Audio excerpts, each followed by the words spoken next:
goes to the subgroups. These are called subgroups. And what you can do, there's 4 subgroups on this desk.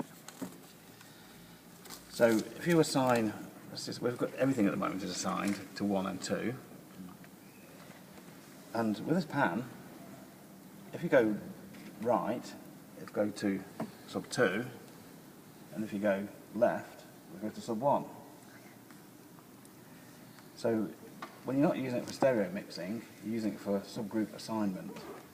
So your pan pots is for routing at this point.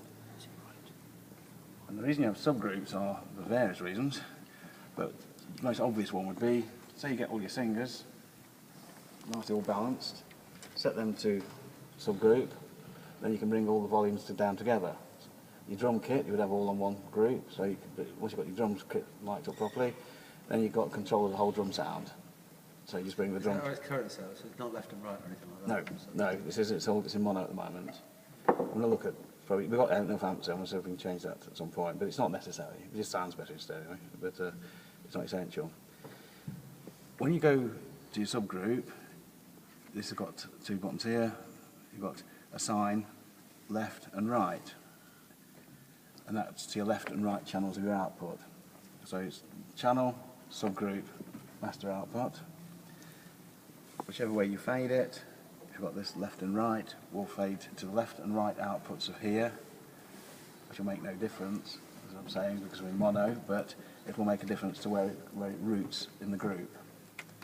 But we're not actually going to be using them for the time being, so don't worry too much about that. But that's what it does. So for general speaking, just leave them centred. Because if you turn one down, you're going to lose a signal, so just leave them centred. And you've got sign 3 and 4 as well. So you've got 1, 2, 3 and 4. You can set it to all of them if you want. Then they'll all get that signal, or just 1 and 2. And at the moment we've got, everything's going to 1 and 2, because this desk doesn't go straight to the master output, which is quite unusual. You normally have a master assign as well, so everything goes straight to there. But it doesn't, so we have to go through a subgroup. So at the moment everything goes through 1 and 2. It's in mono, so basically you just use that one. And that feeds that, which feeds the amplifiers. And at the bottom, what we're starting with, your solo button, which is for setting up. And all you have your solo for is, if something's going wrong, put headphones on, you can listen to that channel. The solo doesn't affect what goes to the PA, it just sends it to the monitors, so you stick your headphones in. If I can't hear a singer, I'll go to that singer's channel and have a listen to what's going on. And you can work out that the cables come unplugged, they're not speaking into the mic, or something's broke, you know. And then you'll need to tweak it and set it up again. So that's what your solos are for. I need to go into on this. The effects unit. We'll have a play with the effects unit when we do the sound check. I notice it's always been set on cathedral in here. Is that wishful thinking? Hopes. But all these effects, I mean, I'll just tell you what they are. Cathedral is obviously a big booming reverb, which you'll get in the cathedral. Large hall is a shorter sort of snapback, like you're getting in here now. Medium hall. Large plate is a metallic type sound, because that comes from, don't worry about knowing this, I'm just going through it. So the plate is the first reverb units are made, which were steel plates, and the signal's down there, so that simulates that. So you've got large plate, the medium plate, and you've got a small room reverb, which is a shorter delay.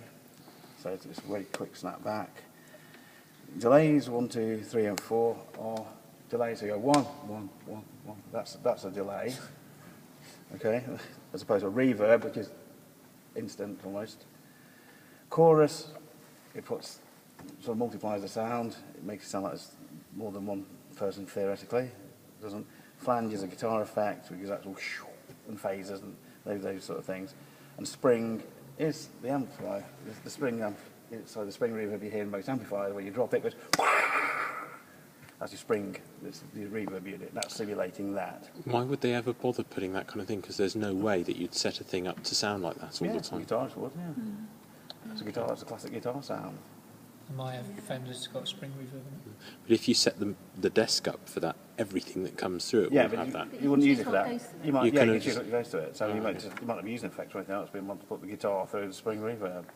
And how do you isolate each individual channel? From what goes here? Third button down? Fourth Yeah, button your down. fourth button down, your fourth one there, it's that one. Whatever you send from there goes to the effects unit. And how can you choose an effect that will be beneficial for everyone? Because I mean, once General you've reverb. chosen General reverb. one, then you're stuck with that one. But I'll switch around them as we're going myself. Don't bother me to change effects unit in the middle of a gig. But no, you shouldn't really need. A bit of reverb on the vocals is all it needs in here. Is there one that might negate this sort of the sound of